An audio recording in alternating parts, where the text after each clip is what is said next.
Bonjour et bienvenue dans le flash d'information. Pour le besoin du financement public du PND 2021-2025, 5 413,4 milliards de francs CFA sont à rechercher. Et pour la mobilisation des ressources nécessaires au financement de ce PND, un groupe consultatif est organisé ce mercredi avec l'appui de tous les partenaires au développement, notamment la Banque mondiale, l'Union européenne, la Banque africaine de développement et le système des Nations unies. Il sera présidé par le vice-président Tiemoko Melia Kone, en présence bien sûr du Premier ministre, des membres du gouvernement et des présidents d'institutions. L'actualité, vous le savez, c'est aussi l'Africa CEO Forum, le plus grand rassemblement du secteur privé africain. Les 13 et 14 juin 2022, les décideurs politiques et économiques du continent se sont rencontrés ici à Abidjan pour mettre en place des stratégies pouvant raviver durablement la croissance africaine. Hier mardi, s'est tenu le panel présidentiel, le panel auquel a pu assister Viviane Aïma. Elle nous en fera un compte-rendu complet tout à l'heure dans le 13h. Pendant 48 heures, donc, Abidjan a réuni un parterre de personnalités à l'occasion du Africa CEO Forum. En marge de l'événement, le vice-président de la République que vous apercevez là, Tiemoko Melia Kone, s'est entretenu avec les représentants de la Chambre de commerce américaine. C'était hier mardi, toujours en présence de Viviane Aïma. Elle nous en parlera également dans le 13h.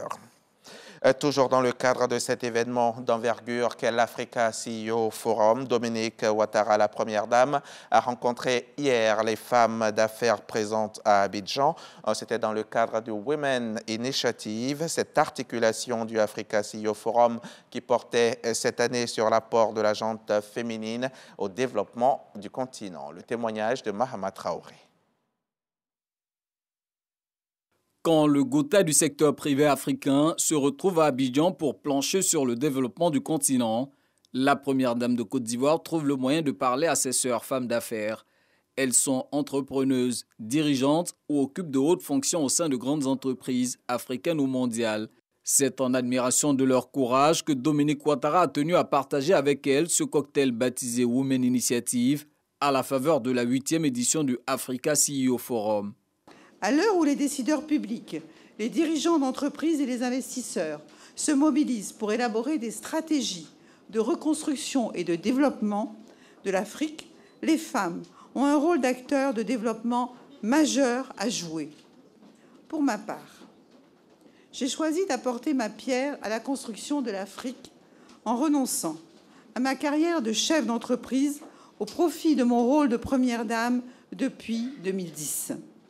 C'est à ce titre que la première dame de Côte d'Ivoire mène des actions d'envergure au profit des plus faibles. Citons les actes posés par sa fondation Children of Africa dans le domaine de l'éducation, de la santé et du social, son combat pour l'élimination du travail des enfants et celui pour l'autonomisation des femmes avec le Fonds d'appui aux femmes de Côte d'Ivoire. Le FAFSI est un fonds à taux réduit destiné à financer les activités génératrices de revenus des femmes ivoiriennes qui ne sont pas éligibles aux sources de financement classiques. Aucune caution financière, ni aval, ni frais ne sont exigés à nos sœurs pour pouvoir bénéficier du FAFSI. Le capital du FAFSI est actuellement de 25 milliards et ce capital est à la banque et appartient toujours à l'État. Et nos sœurs ont réalisé un taux de remboursement de plus de 98%, ce qui est vraiment exceptionnel. Il a été octroyé à plus de 300 000 femmes ivoiriennes qui peuvent ainsi prendre en charge leur famille, soit plus de 2 millions de personnes sorties de la pauvreté. L'expérience du FAFSI nous prouve que les femmes peuvent contribuer de façon significative à l'édification d'une Afrique plus forte. Et Dominique Ouattara d'indiquer la voie du possible à ses convives du jour. Chères sœurs, il incombe aux femmes dirigeantes de prendre la place qui est la leur et d'asseoir les bases de leur participation active dans la reconstruction de l'Afrique par des décisions fortes et des actions concrètes. C'est à ce prix que nous pourrons jouer véritablement notre rôle dans cette Afrique en pleine reconstruction. Outre cette adresse, Dominique Ouattara s'est prêté aux questions des femmes d'affaires. Pour certaines, bénéficier de l'expérience de la première dame de Côte d'Ivoire et pour d'autres, la soutenir dans ses actions pour un impact plus significatif.